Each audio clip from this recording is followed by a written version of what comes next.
Loktak lake operation हुआ बिल्कुल lake के बीचों बीच। हमने रात में पूरा घेर लिया उसको। The whole party got ready and then we open fire.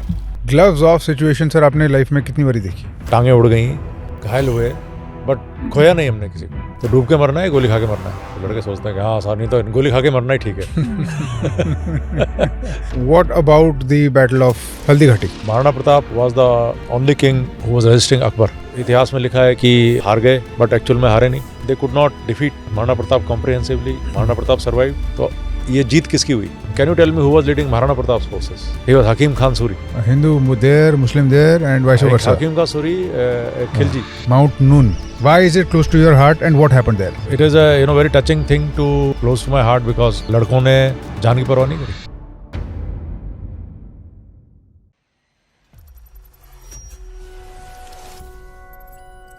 I am his student today.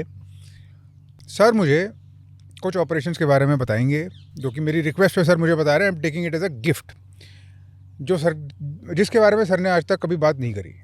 Privilege, a rare gift, and I am all ears sir. I can't wait to know about operation थारूपट. So you all know about Operation Loktak Lake. जी. The more difficult, उससे भी ज़्यादा मुश्किल operation था operation थारोपत। Same locality, Loktak lake operation हुआ बिल्कुल लेक के बीचों बीच। और पत इज़ एरिया जहाँ पे पानी, वो लेक है, लोकटक लेक का ही इलाका है, और फ्लोटिंग ग्रास के आइलैंड्स हैं। और ये जो जहाँ पे ये कैंप था, ये बहुत ही और ज़्यादा डिफ़िकल्ट इलाके में था, जहाँ जाना और मुश्किल था। और बोट्स को जो है बहुत जो नैरो कैनोइज होती हैं उसी पे आप जा सकते थे, और अगर आपको रास्ता पता नहीं है तो आप जा ही नहीं सकते। मतलब घास इतनी ज़्यादा लेबिरिन थी कि आपको विजिबिलिटी 1 मीटर भी नहीं थी। तो उसमें पहले तो टारगेट का ही पता करना, और उसके बाद में प्लानिंग करना, और प्लानिंग करने के बाद में ऑपरेशन को एग्जीक्यूट करना, ये मेरे लिए लोकटक से भी ज़्यादा चैलेंजिंग था। तो इसमें हमें अगेन इन्फॉर्मेशन कैसे आई? इन्फॉर्मेशन उसी ग्रुप जो ग्रुप था, टेररिस्ट ग्रुप, उसी में से कुछ लोग डिसग्रंटल हुए, और उनके थ्रू हमें इन्फॉर्मेशन आई कि ये यहाँ पे है। और हमने फिर UAV जो ड्रोन है उसको उड़ा के हमने इन्फॉर्मेशन निकाली, एग्जैक्ट लोकेशन। तो ड्रोन में मैं बैठा हुआ था कंसोल के अंदर। अच्छा. और हमें बताया गया कि इस इलाके में है। एक जनरल स्क्वायर बोलते हैं मैप के ऊपर, कि वो स्क्वायर ला के दे दिया। तो कम से कम 3-4 घंटे हमने उस पर ड्रोन उड़ाया, पर वो हमें दिखा ही नहीं। और फाइनली हमने कहा कि चलो, मेरे ख्याल से गलत है इन्फॉर्मेशन।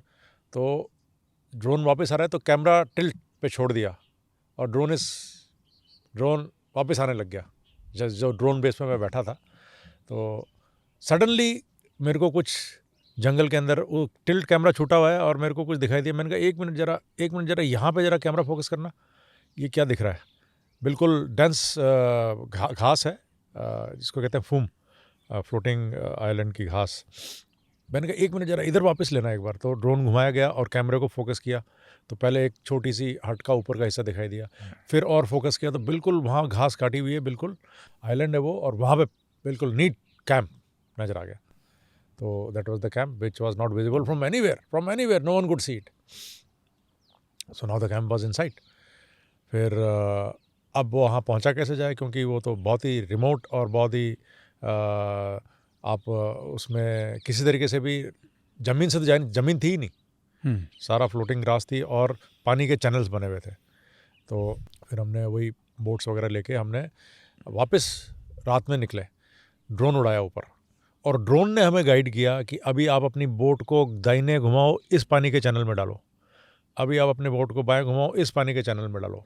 मेज जैसा. हाँ बिल्कुल। और अभी आगे निकल के वापस राइट में जाओ, राइट में जाना था। तो ड्रोन, मेरे पास नोकिया का नहीं, वो पहले फ़ोन होते थे, उसका मैंने कान में लगाया हुआ था, और ड्रोन के कंसोल में हमारा ऑफिसर बैठा हुआ था, और रात में ड्रोन और हम 2 नाव लेके चले हुए थे। और फाइनली उसने हमें बिल्कुल टारगेट के पास किया। अभी आप टारगेट से 9 मीटर पे हो, बिल्कुल 9 मीटर इज़ कुछ भी नहीं है ना। उसके बाद में फिर थोड़ा और बोट आगे कि अभी आपसे सेंट्री सिर्फ 4 मीटर के ऊपर है, सेंट्री के मचान हमें नहीं दिखाई दे रहा है। आपको दिख नहीं रहा? अच्छा। ना हमें नहीं दिख रहा बिकॉज घास इतनी ज़्यादा है, हम तो चैनल में है और दोनों तरफ करीब 12-12 15-15 फुट घास है कि यहाँ पे जहाँ आपकी बोट रुकी है हम बिल्कुल चुप, जहाँ पे आपकी बोट रुकी है उसके ईस्ट डायरेक्शन में से right hand was the east eight that time in that situation कि आपके ईस्ट आपके राइट हैंड पे 4 मीटर पे ए वेरी क्लोज, और देन हम वहीं फ्रीज हो गए।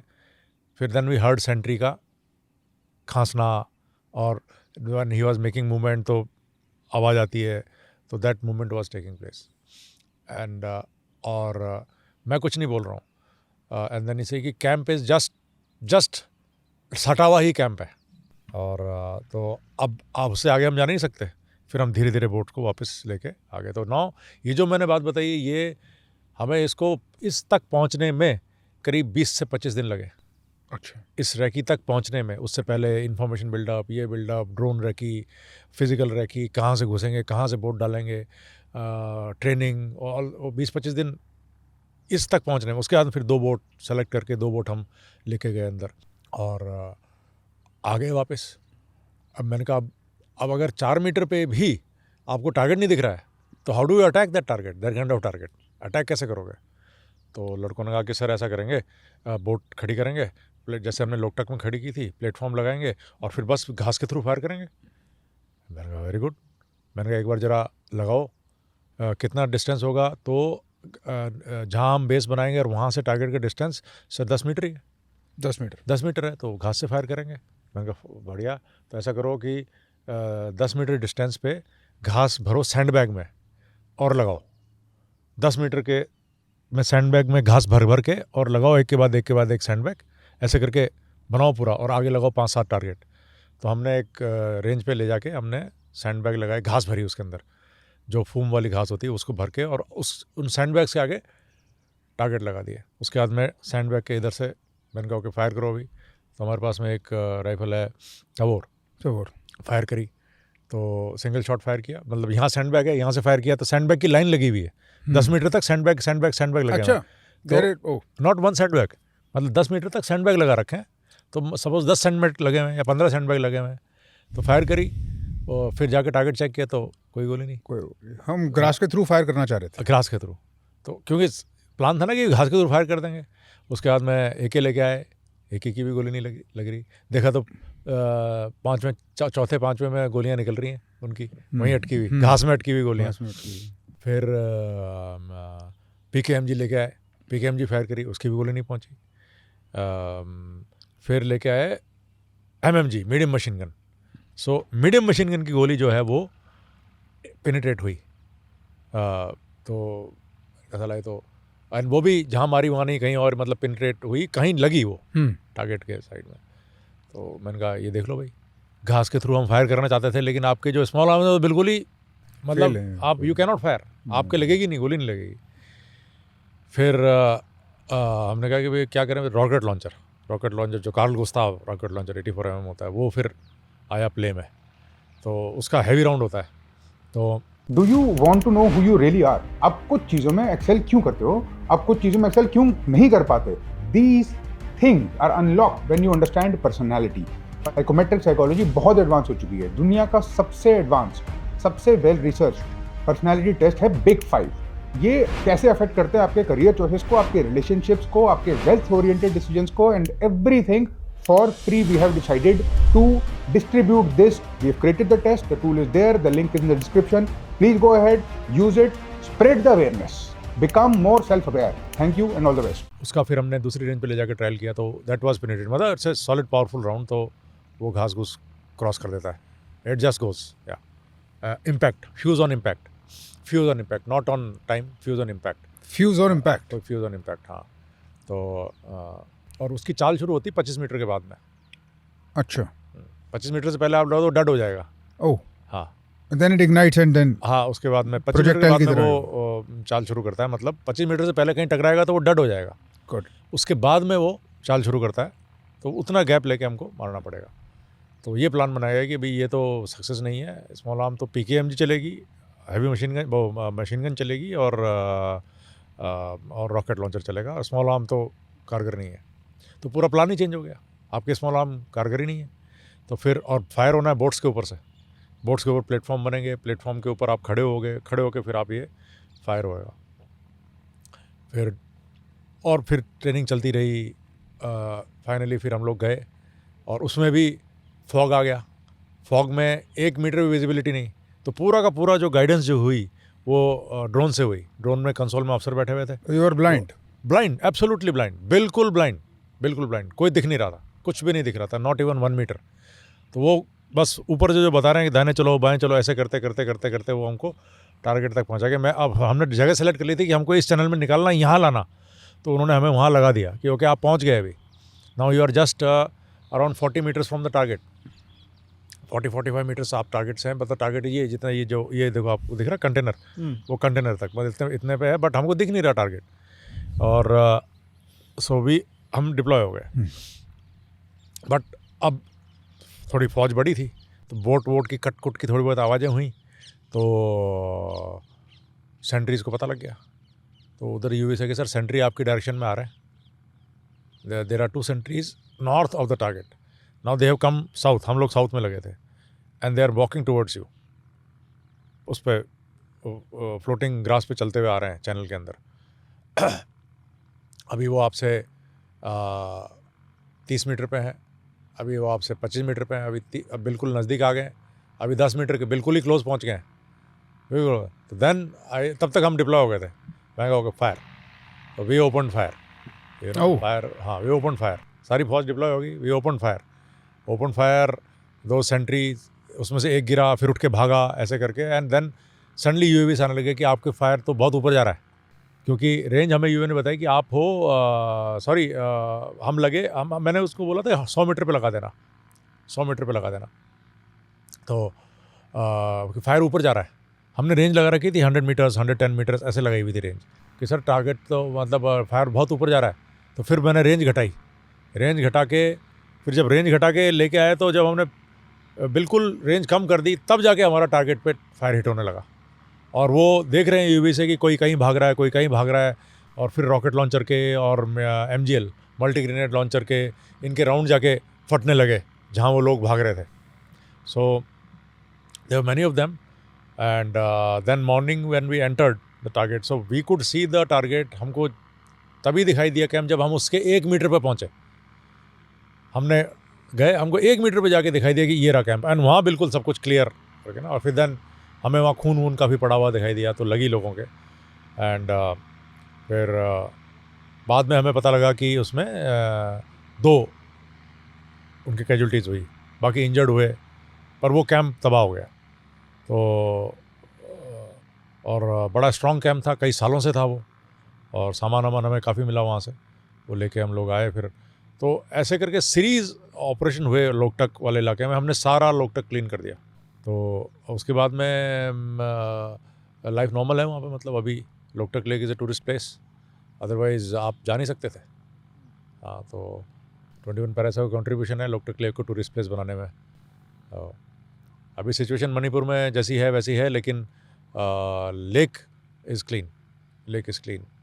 तो ये था थारोपोत ऑपरेशन इन नटशेल।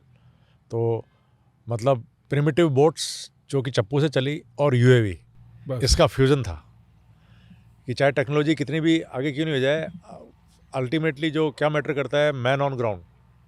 और इससे पहले की सर प्रिपरेशन कितनी देर की थी?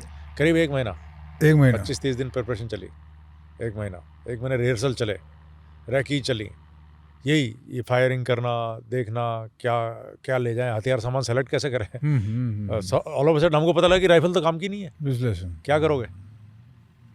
और ये फ्रॉम द टाइम राइफल काम की नहीं है, ये पता लगना ही अपने आप में इतना बड़ा डेबिलिटेटिंग फैक्ट है कि आपकी राइफल ही काम नहीं करेगी। तो ये तो सभी खत्म हो गया ना, राइफल ही काम नहीं करेगी, राइफल तो हमारा बेसिक हथियार है। अब उससे कैसे पार पाएँ, तो फिर ऐसे पार पाएगी, रॉकेट लॉन्चर लाए गए। तो कितनी देर सर ऑपरेशन चला होगा from the time the first round was fired? हम करीब आधे घंटे करीब फायर हुआ। आधा घंटा, क्योंकि वो भाग रहे हैं, इधर भाग रहे हैं, उधर भाग रहे हैं। तो फिर वो जैसे यूएवी से फायर डायरेक्ट हुआ, UAV was telling us way to fire. हाँ किधर फायर करो, तो वो बस नॉर्थ वेस्ट सर, इतने डिग्री वो डिग्री पास कर दी थी इतने तो मतलब आप जैसे इनडायरेक्ट फायरिंग हो रही थी, डायरेक्ट फायरिंग वेपन से, ब्लाइंड रॉकेट लॉन्चर, ब्लाइंड मतलब जस्ट अंदाजे से. In the direction and they were accurate. Like camp तो हमें पता ही था इस डायरेक्शन में है, इस घास के पीछे है, वो हमने पूरी रिहर्सल की हुई थी, बट दैट वाजंट, क्योंकि we were not seeing the target. तो फिर फिर हमने आरएल को एयरबस पे लगा के फायर करना शुरू किया, तो एयरबस पे फायर उस पर इफेक्ट हुए, तो ज़्यादा डैमेज नहीं कर पाए क्योंकि टारगेट हमें दिखा नहीं. रिटर्न फायर हुई आप पे से? है रिटर्न फायर नहीं हुआ. अच्छा. फायर नहीं हुआ, they just scattered. Scattered, because हमारी तरफ से फायर इतना इंटेंस था. 4 तो रॉकेट लॉन्चर्स थे, PKMG थी, मशीन गन, क्योंकि स्मॉल आर्म तो फायर ही नहीं हो रहा था, और MGL थे, Heavy weapons. HEDP है, हाई एक्सप्लोजिव डुअल पर्पस आग लाने वाले राउंड थे, तो that was quite an arsenal we had.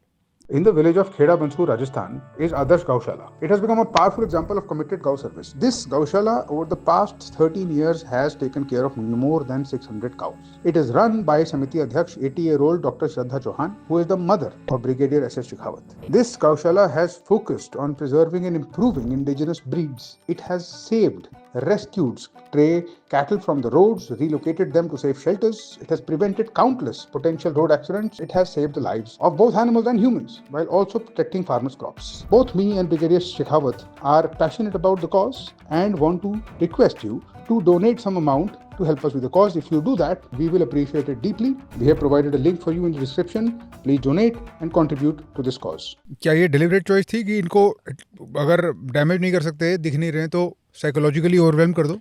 नहीं, वो नहीं होता साइकोलॉजिकल, कोई ओवरवेल्म नहीं होता. अच्छा. कोई ऐसा कोई साइकोलॉजिकल ओवरवेल्म नहीं होता. इजराइल हमास को नहीं कर पाया अभी तक, इतना मारने के बाद भी. नहीं, कोई नहीं होता साइकोलॉजिकल, कोई ओवरवेल्म नहीं होता. ये सब वैसी वाली बातें हैं. ये US ने जापान पर न्यूक मारा तब जाके वो हुए, तो वो तो स्केल ही अलग है. That's right. हाँ.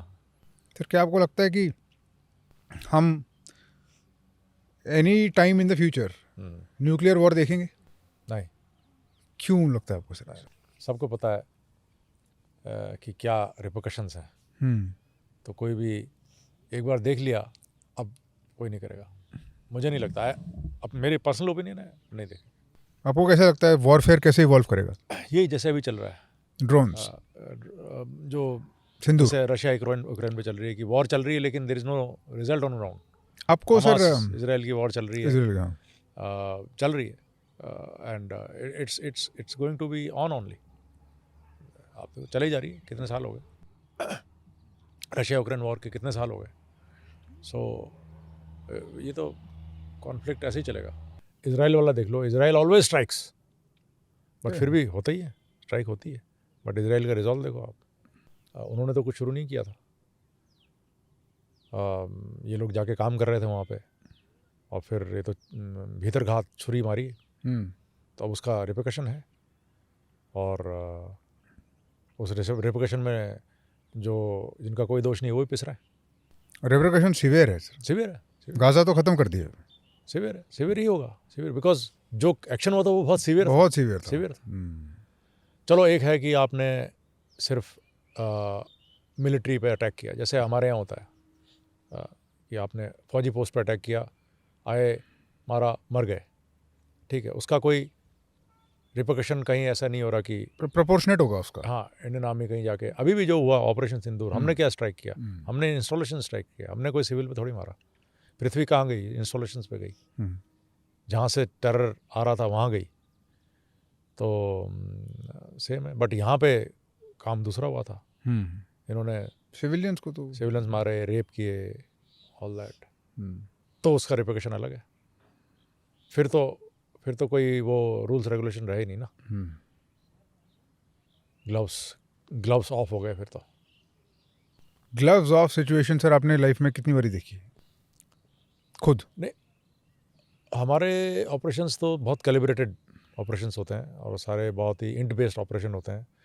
और मेरा ये सेटिस्फेक्शन है कि कभी भी कोलैटरल डैमेज नहीं होने दिया.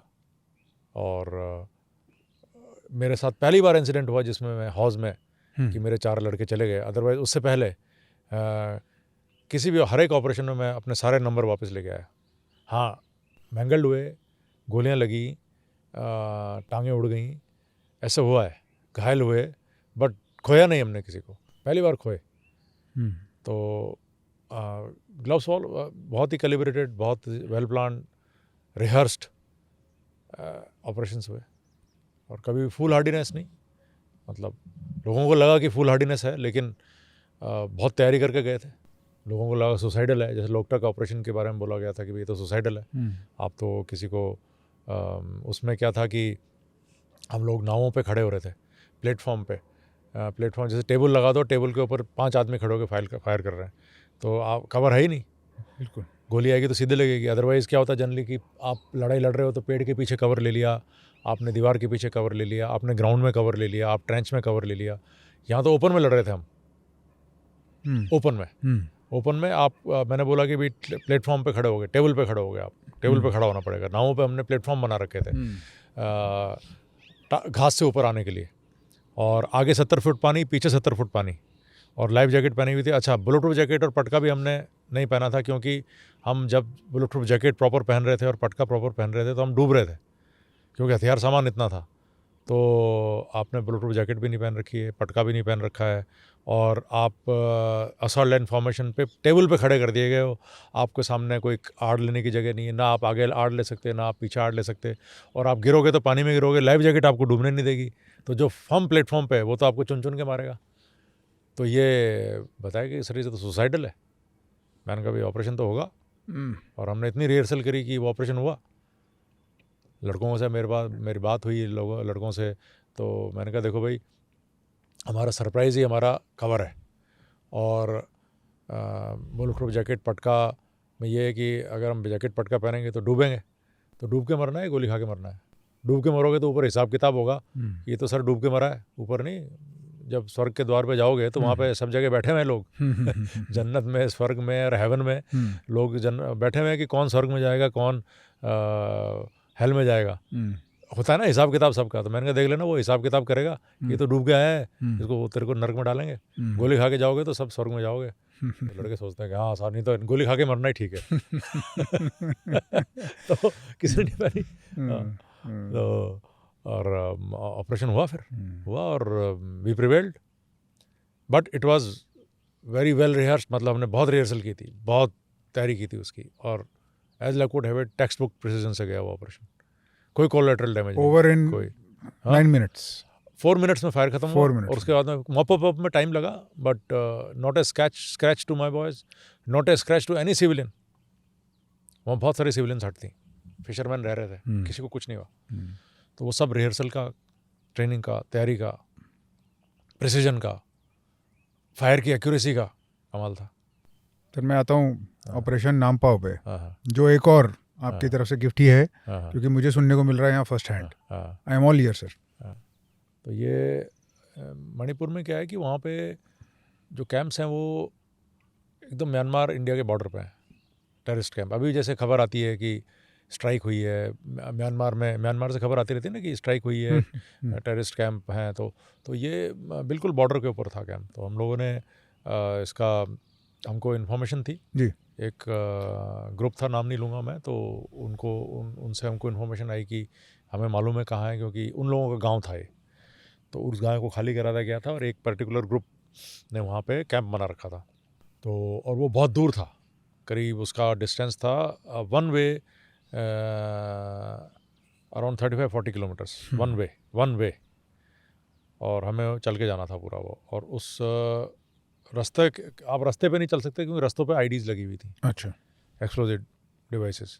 तो हमको नालों में, पानी में ऐसे चल के जाना पड़ा। तो हम चलते हुए गए, हमारे पास में सोर्स था जो उससे उस जंगल का था वो, तो बहुत बढ़िया, बिल्कुल एकदम, उसका हमने नाम ही जीपीएस रखा हुआ था। अच्छा। तो he was like GPS only. तो ही वुड जस्ट सी के हम अंदर चल रहे हैं, पेड़ों की कैनोपी देखता था। स्काउट था? हाँ, मतलब उस एक ग्रुप का था जो लोकल, वो जंगल का ही रहने वाला था। ठीक है। वो न्यू एवरीथिंग। वो ले गया हमें, और हमें लगे करीब 3 दिन चलने में लगे, और फिर हम तीसरी रात पहुँचे, और शाम को पहुँच गए थे। और कि भाई कैंप कितनी दूर है, कि सर बस नज़दीक ही है। मैंने कहा चलो सुबह कहीं ऐसी जगह पे लेके चलना जहाँ से हम उसको देख सकें, थोड़ी वांटेज पॉइंट होना चाहिए, थोड़ा हाइट होनी चाहिए, क्या ठीक है। तो रात में हमने हार्बर लगा लिया, कमांडो बेस बोलते हैं उसको, हार्बर ले लिया, और अगले दिन सुबह early morning 3:30 the whole team got ready and वहाँ पे जो उजाला जल्दी होता है तो देन वी स्टार्टेड. उसको बोला तो हम सेलेक्ट लोग गए, 4-5 लोग अच्छा, रखिए very small team. हम बाकी टीम वहीं बैठेगी.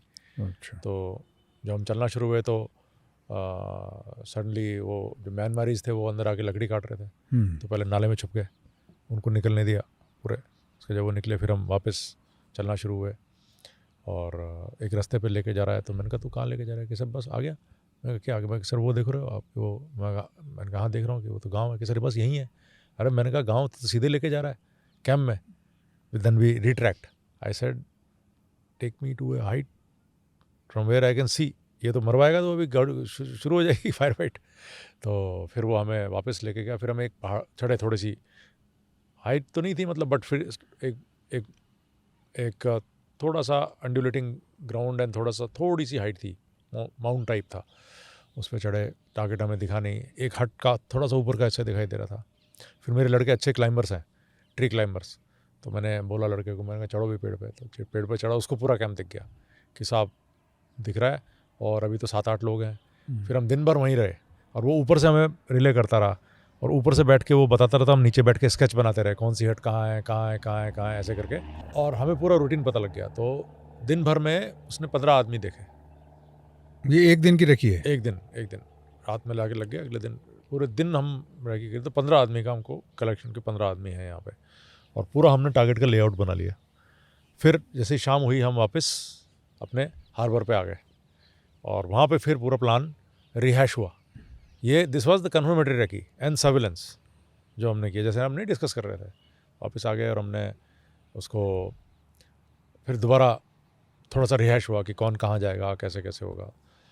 और फिर उसी रात फिर हम दोबारा पूरी की पूरी टीम चली और पूरे उस गांव को घेर लिया. अच्छा, वहाँ पे क्या था, इन्फॉर्मेशन हमें क्या पता लगी कि ये लोग सुबह सुबह जो हैं वो म्यांमार से आते हैं, दिन भर रहते हैं और रात में वापस म्यांमार की तरफ चले जाते हैं.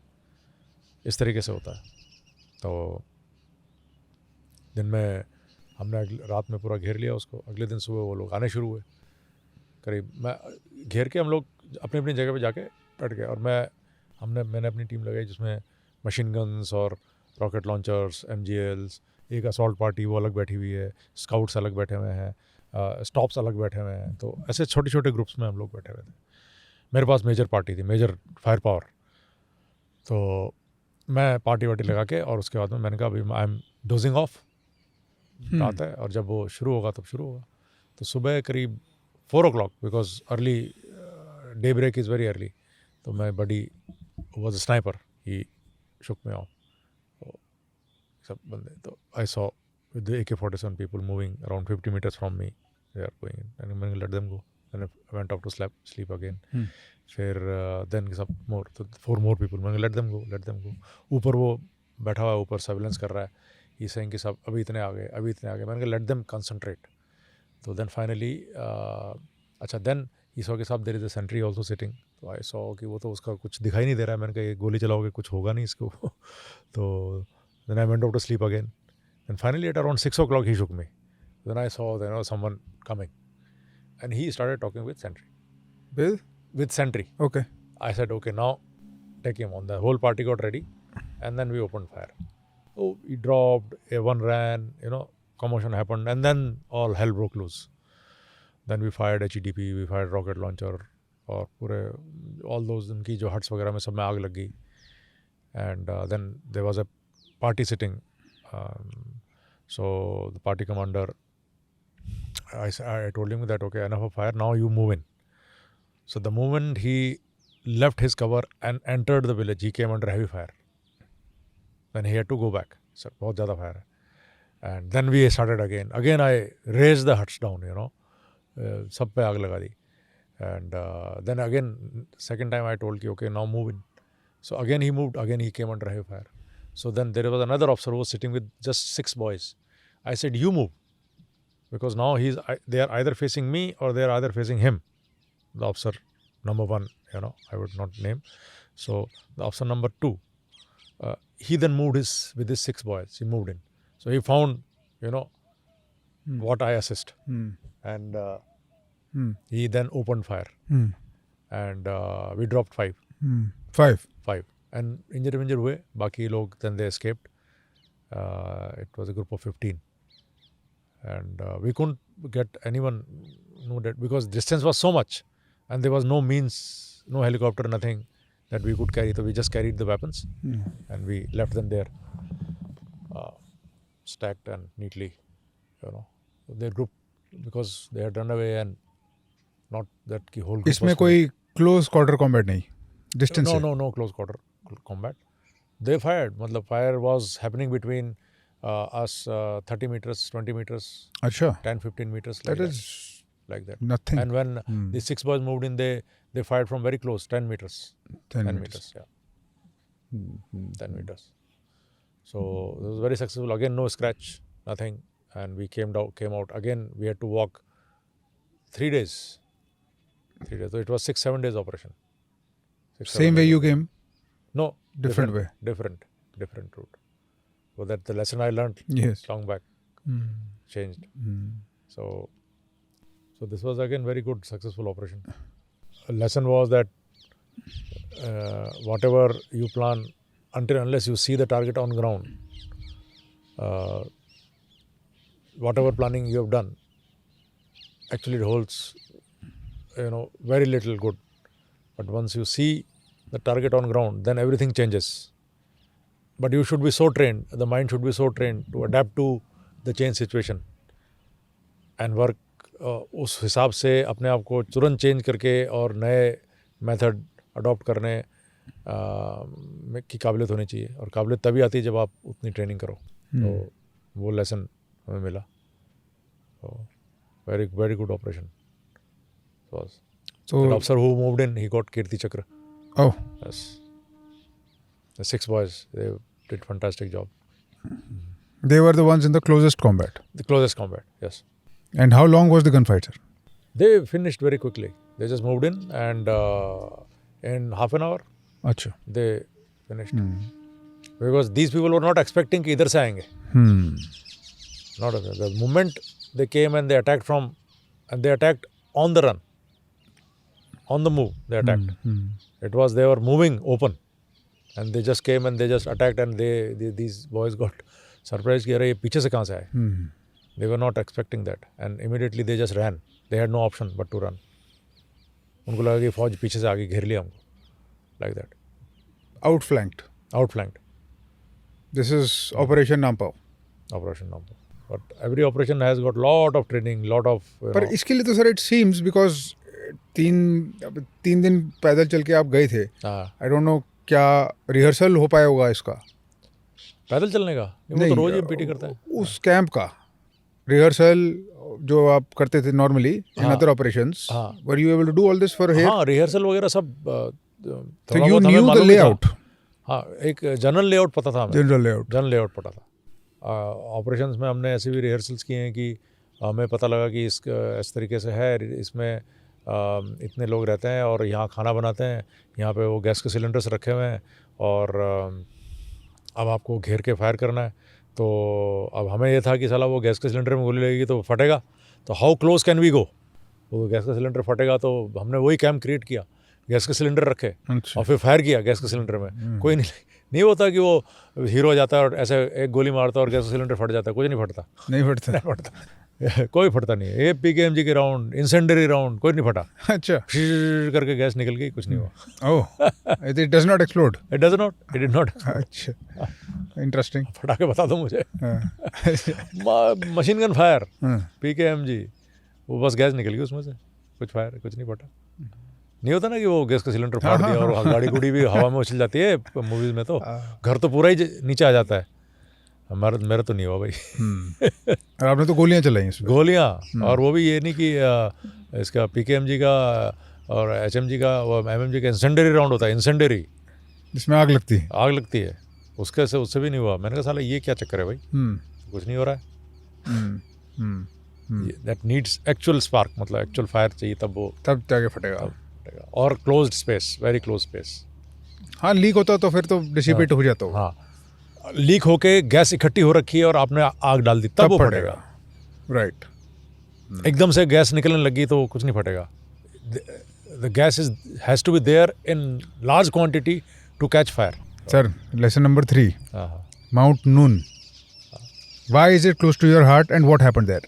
Nun, there's a paratroopers parachute regiment expedition I was leading. मैं Okay. lead कर रहा था. 2004 की बात है. 2004. तो मेरी टीम थी और हम लोग फाइनल कैंप की तरफ जा रहे थे. तो मैं रूट ओपनिंग कर रहा था. मैं लीड क्लाइंबर था. तो उसमें लीड क्लाइंबर क्या होता है? लीड क्लाइंबर ऊपर चढ़ता है और पिटन्स लगाता है और रोप पिटन में से निकाल के रोप फिक्स करता है और पीछे के लोग हैं वो जुआर लगा के ऊपर आते हैं. तो और जब लीड क्लाइंबर ऊपर चढ़ रहा होता है और स्टीप असेंट, तो पीछे से लोग बिले करते हैं, उसके बड़ी जो बिले करते हैं रोप में. तो उसने पिटन आइस में लगाया, उसमें कैराबिन डाला, उससे अपना रोप निकाल के और फिर वो आगे बढ़ता है. अगर मान लो वो गिरा तो there is an anchor. Anchor में कैराबिन लगा हुआ है तो पीछे से जो रोप आ रहा है जो उसके बडी के पास में, उसको टाइट कर देगा तो वो गिरेगा नहीं नीचे. तो मैं चढ़ रहा था तो एक छोटा सा, बहुत छोटा सा ओवर हैंग था, नथिंग टेक्निकल. तो मैं उसके ऊपर गया और वो रोप जो है वो टाइट हो गया. अच्छा. ख़त्म हो गया. तो मैंने अब मैं पहुंचा हुआ हूँ यहीं पे, अरे तो यही रहा. तो मैंने कहा, तो कहते साहब रोप ख़त्म हो गया. नाउ उसके लिए आपको वापस नीचे उतरना पड़ेगा, रोप लंबा करके फिर आओ. मैंने कहा मैं तो पहुंच ही गया. तो मैंने क्या किया, अपने आप को बिले से निकाल दिया. That is not to be done. मुझे जोर आ गया. मैंने कहा अभी यार वापस कौन रोप लेने के लिए जाएगा. Again I acted against the सिखलाई. तो मैंने वो अनहुक हो गया, बिले से निकाला और वो पूरा का पूरा जो आइस का जो ब्लॉक था ओवरहैंग वही टूट गया. मैंने ऐसे आइसेक्स मारी हुई थी, दूसरी आइसेक्स मारी और टक पूरा निकल गया एकदम से. And I fail. और तो it was a very steep climb. तो मेरे पीछे इस तरीके से एक लाइन खड़ी हुई है और एक लाइन यहाँ खड़ी लड़कों की. तो मैं यहाँ से गिरा हूँ, यहाँ आया. तो यहाँ पे मेरे 3-4 लड़के खड़े हुए थे. ना अगर मैं कोई चीज़ तेरे ऊपर फेंकूँ, मान लो एक कुर्सी उठा के फेंकूँ, तो your reaction will be to duck, Yes. To side. No I Falling. Was 82 kg at that time and I am falling like a stone. तो in place of getting away to not to get hit, which is a natural Instinct. instinct, these 4 boys pounced on me. And I, with my force, I took them off. And then हम जो थे, हमारा एकदम बवंडर बना, बिल्कुल mangled एकदम एक दूसरे के ऊपर गिरते जा रहे हैं. और एक लड़के का क्रैम्पॉन लगा, मेरा यहाँ पूरा फट गया, इधर खून. और मेरे हाथ में 2 आइसेक्स थी. तो मैं आइसेक्स मार रहा हूँ, वो आइसेक्स ही नहीं लग रही है, ब्लू आइस थी. इतना तेज़ जा रहे हैं हम. फिर फाइनली पूरी बॉडी सीधी करके और दोनों आइसेक्स मारी खींच के, तो गड़ी और मैं रुक गया. और मेरे को पकड़ रखा था इन लोगों ने, ये भी रुक गए. और हम गिरे होंगे करीब 40 फुट के करीब नीचे गए होंगे, 40-50 फुट नीचे गए होंगे. फिर ये मेरे को बोलता साहब ज़रा नीचे देखो.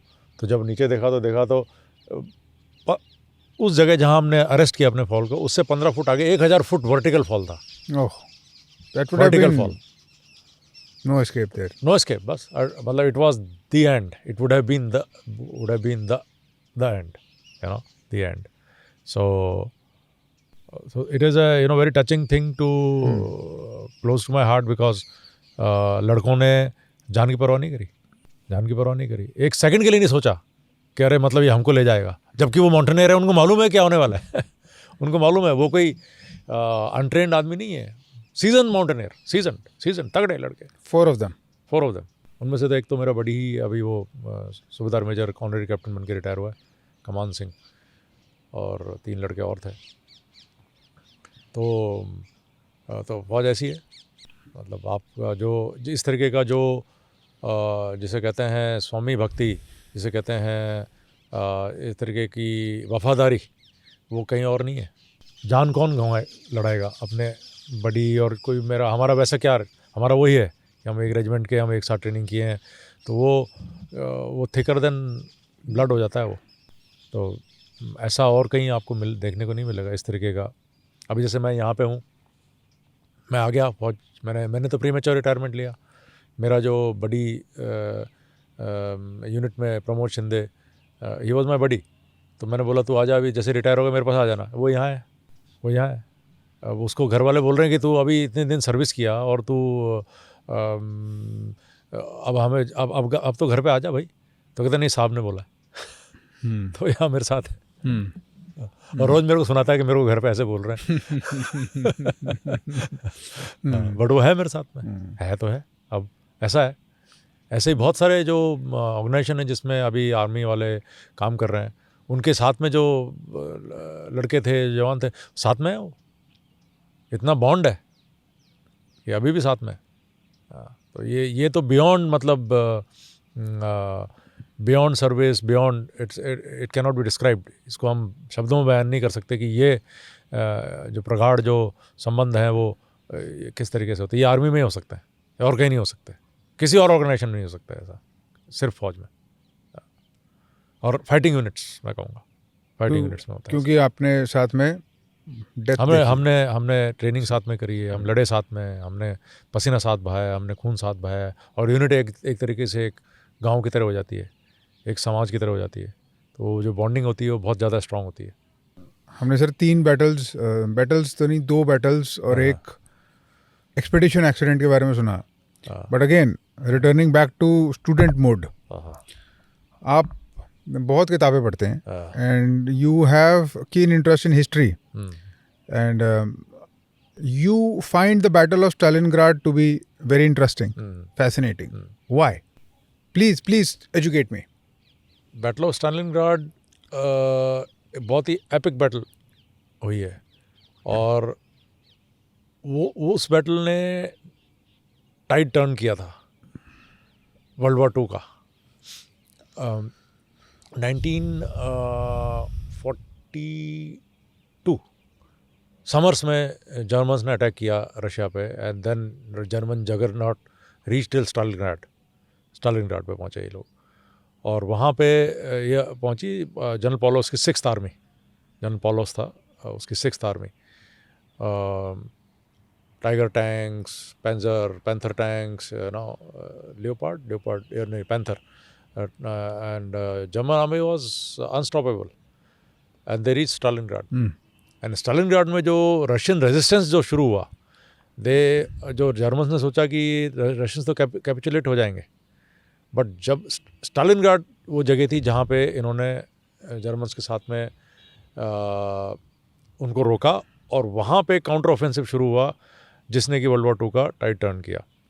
6th आर्मी बहुत स्ट्रॉन्ग आर्मी थी, पहुंची वहाँ पे, और रशियंस जो थे वो पीछे हटते रहे। पर रशिया इतना वास्ट है कि उन्होंने सारा अपना जो एडमिनिस्ट्रेशन था, अपना फैक्ट्रीज़ थी, वो सब हिंटरलैंड में पीछे ले गए।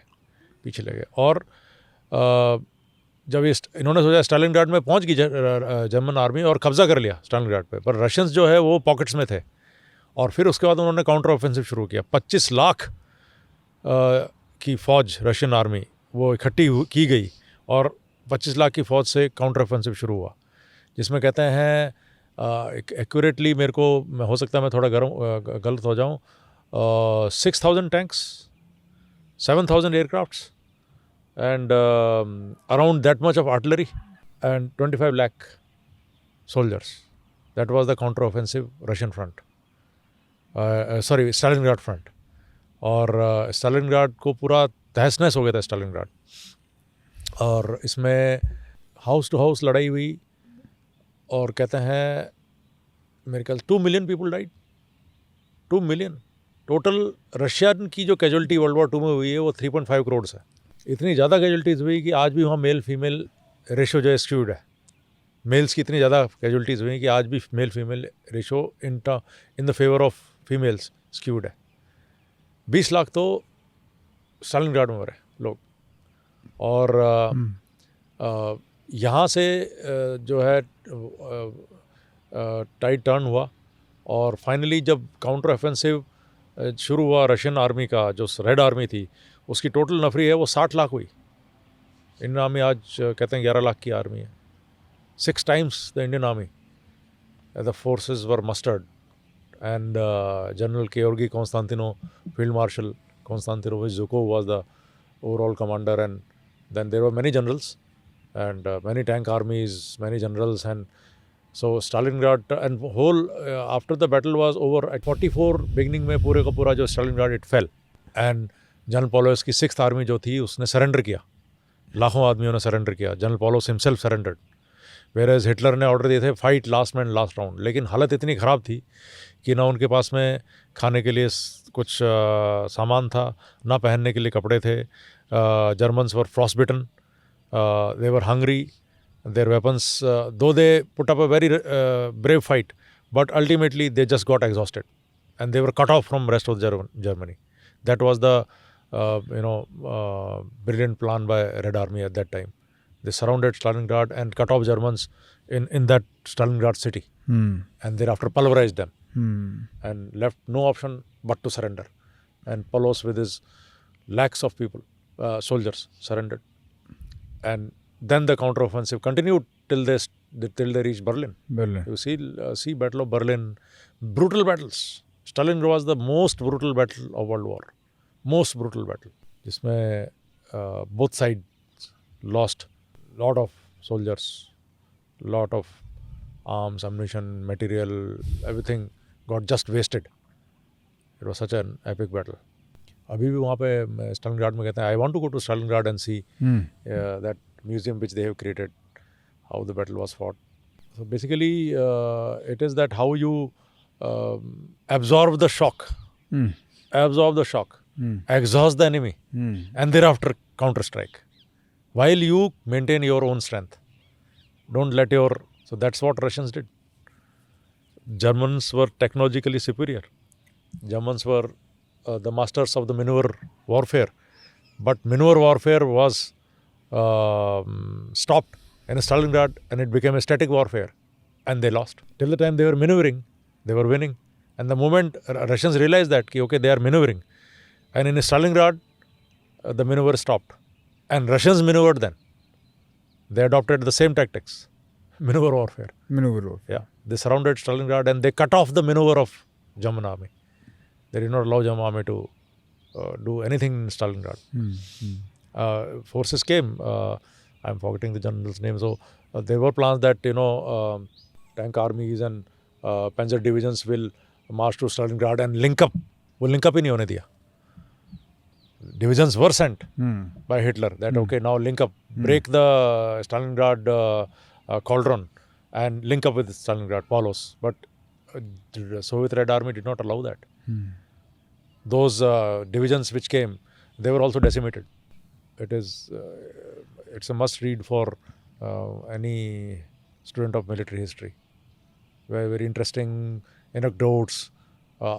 Many sniper battles were fought. There is a movie. Enemy at the Gate.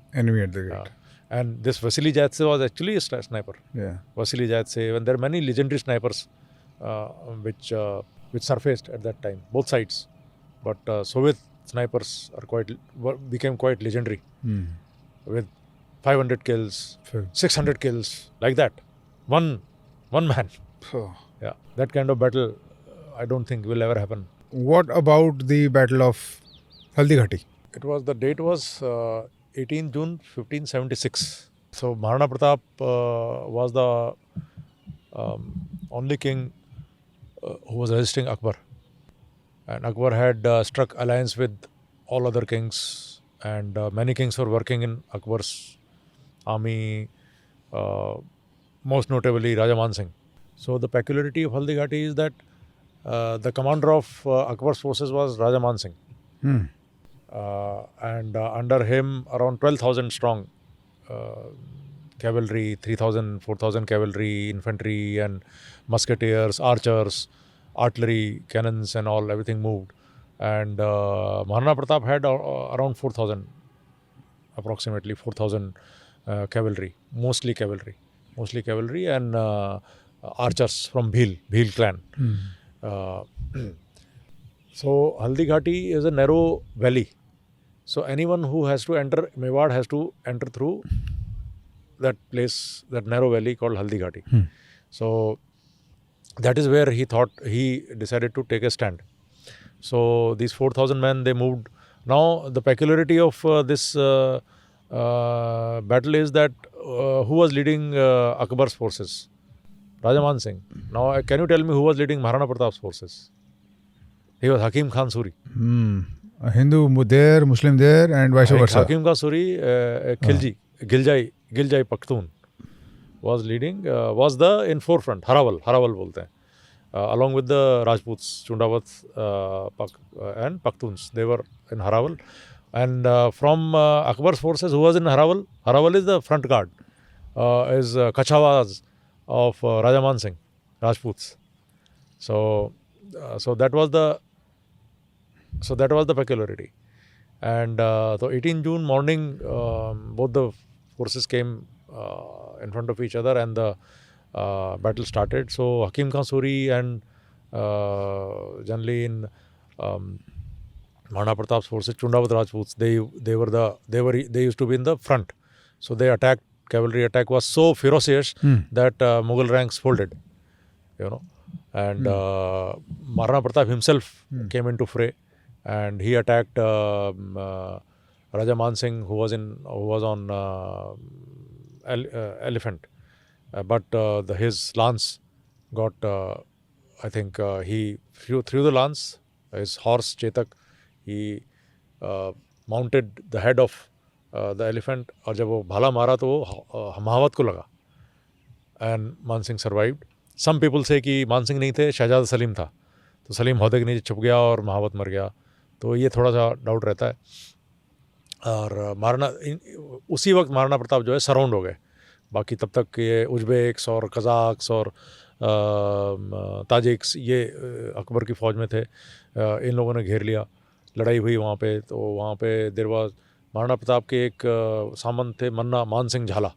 मान Singh Jhala used to look like Maharana Pratap, तो ही पुश्ड इन, और उन्होंने महाराणा प्रताप का जो शिरस्त्राण है, बिकॉज महाराणा प्रताप का एक पेकुलर शिरस्त्राण जो हेलमेट था वो peculiar to the king, right, राजा का स्पेशल था, तो वो उठा के लड़ाई हुई, और उसमें उस कन्फ्यूजन में उन्होंने अपना उनके ऊपर डाल दिया और वो खुद ने पहन लिया.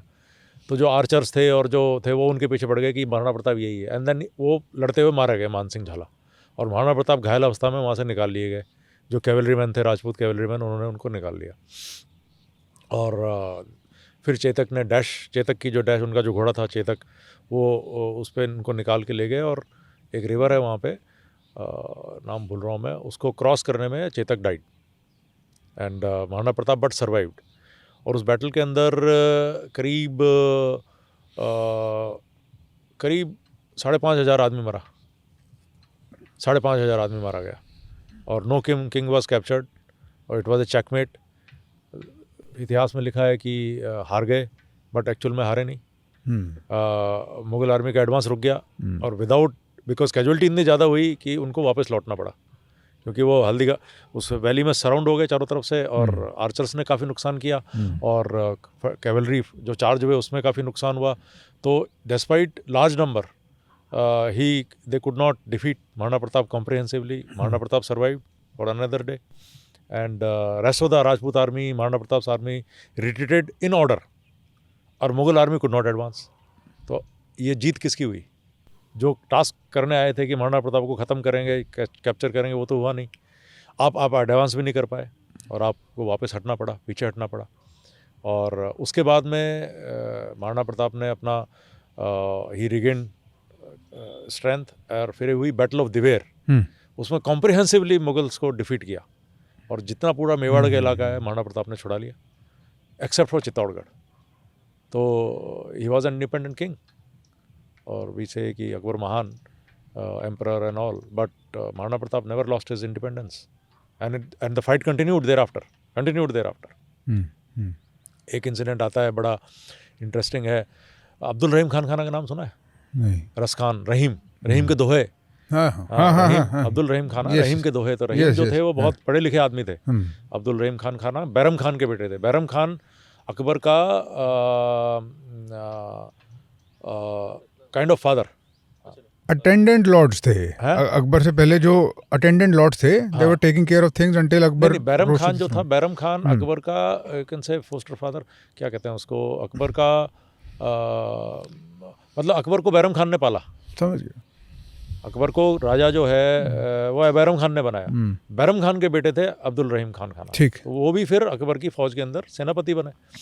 तो जब मान सिंह सक्सेसफुल नहीं हुए, तो उन्होंने अब्दुल रहीम खान खाना को ये टास्क दिया कि भाई आप जाओ. तो अब्दुल रहीम खान खाना अपने फ़ौज के साथ में एंटर किया उन्होंने मेवाड़. तब तक ये इधर काफ़ी तगड़े हो चुके थे। और महाराणा प्रताप के बेटे थे Amar Singh, again very super fighter and very, बहुत ही एक्सपर्ट थे गुरिल्ला वॉरफेयर में। तो उन्होंने जो मेन जो फौज है उसको निकल नहीं दिया, और पीछे जो था जिसको कहते हैं दस्तावल, जिसमें एडमिनिस्ट्रेटिव कॉलम्स होते हैं, राइट, उस पर रेड करी। हाँ, तो पहले क्या होता था कि हरम वगैरह भी साथ चलते थे, हाँ, तो पूरा एडमिनिस्ट्रेटिव कॉलम लूट लिया, और देखा तो हरम था अब्दुल रहीम खान खाना का, और उनके बाकी फौज ऑफिसर्स का, बेगमें, बेटियां और ये सब थे, वो सब उन्होंने कैप्चर कर ली। और फिर उनको लेके कैप्चर करके महाराणा प्रताप के पास ले गए वहाँ पे। महाराणा प्रताप ने जब देखा कि ये लेडीज़ लेके आ रहा है, तो he lost his top, he lost his cool, कि तुम्हारी हिम्मत कैसी हुई कि ये महिलाओं को तुम लेके आओ। तो जैसे अपने घर पे कोई बहन आती है या बेटी आती है, और जैसे उनको विदा किया जाता है, उनको पूरी खातिरदारी हुई, फिर उनको नजराने पेश किए, मतलब गिफ्ट वगैरह दी, और अमर सिंह को बोला जाओ मुगल कैंप में खान खाना के पास इनको छोड़ के आओ। तो राजपूतों ने बोला कि ये तो अब मुगल कैंप में आप भेज रहे हो। तो 500 घुड़सवार गए और उनको पूरे लेके गए वहाँ पे, और पहले दूत वगैरह भेज के बताया कि भाई हम आपकी जो लेडीज़ थी लेके गए थे वापस लेके आ रहे हैं। अब्दुल रहीम खान खाना आया, अमर सिंह को गले लगा लिया, और उसके बाद में अब्दुल रहीम खान खाना ने महाराणा प्रताप के खिलाफ लड़ने से ही मना कर दिया। लड़ने से मना, अब्दुल रहीम खान खाना ने उसके बाद महाराणा प्रताप के खिलाफ लड़ाई नहीं लड़ी। तो ये इतिहास में ये बातें बताई नहीं जाती हैं मैंने भी अपने फादर से सुनी है, और पर ये है मेंशन है, हिस्ट्री में लिखी हुई है। तो ऐसे वॉरफेयर थे। और अब्दुल रहीम खान खाना खुद भी कृष्ण के भक्त थे। अलग ही डायनामिक्स थी वो, अलग ही एरा था कि अकबर की फ़ौज का कमांडर राजा मान सिंह था, और महाराणा प्रताप की फ़ौज का कमांडर हकीम का सूरी था ये अभी बात करो तो अजीब लगता है। महाराणा सांगा ने जब बाबर के साथ, बाबर जो बैटल ऑफ खानवा हुई, तो उसने एक संदेश भेजा, एक हसन खां मेवाती, मेवात के किंग थे हसन खां मेवाती, कि भाई तुम मुसलमान हो, तुम काफिर के साथ मत लड़ो। तो कहता भाई मैं हूँ, बिल्कुल मुसलमान हूँ, लेकिन मेरे तो ब्लड ब्रदर ये है, मेहबसार डिसेंडेंट ऑफ राजपूत्स, कि ये मेरा ब्लड ब्रदर तो ये है, हम नहीं, ये वफादारी हम नहीं छोड़ेंगे। हसन खां मेवाती और उसके पूरे मेव बाबर के साथ लड़ते हुए मारे गए, पर कभी साथ नहीं छोड़ा। तो ये इतिहास पढ़ना चाहिए, और ये बातें याद रखनी चाहिए। जो ताना बाना था, ये जाना नहीं चाहिए। यही स्ट्रेंथ है भारत की। आपने सर ये स्ट्रेंथ एम्बॉडी करी है, और आपने मुझे जो एजुकेशन दी है, मुझे लगता है वो मैं ज़िंदगी भर याद रखूँगा। हाँ, तो ये तो फौज तो ये ऐसी है। फौज में तो सर्वधर्म स्थल होता है, वहाँ सारे भगवान एक साथ होते हैं, और सभी प्रे करते हैं, और सारे भगवान इकट्ठे होकर इंडियन आर्मी को आशीर्वाद देते हैं, तभी फौज जीतती है। सब है, और बुद्ध भी हैं, बौद्ध भी हैं, तो मुस्लिम्स भी हैं, तो सिख भी हैं, तो हिंदू भी हैं। Manek Shaw was a Parsi, but आप जैसे लोग भी हैं सर उसमें। है नहीं, सारी एक से हैं। मतलब अगर फौज में देखोगे तो फौज में यही टीचिंग है, हर एक अफसर ऐसा है, हर एक जवान ऐसा है, तभी सर इतनी रिस्पेक्ट है, और तभी शायद हमारा देश बिल्कुल अभी भी बचा हुआ है। तो ऐसा है, और वही मॉडल लागू होना चाहिए देश में। गलत बात नहीं करनी चाहिए किसी को भी। आपने सर मुझे सुबह से लेकर शाम तक का टाइम दिया है, आपने मुझे बहुत कीमती चीज़ें दी हैं। Apart from your time, you have been generous to me personally. Welcome. And it has been such a privilege that I don't think it can be put in words. But I have to. So the only words I have for it are thank you very much. Welcome. The greatest respect, the greatest admiration for you, for what you embody. Thank you. You are, I think, more than a man. I think that you are a symbol. And to that symbol, the only response can be respect. Thank you.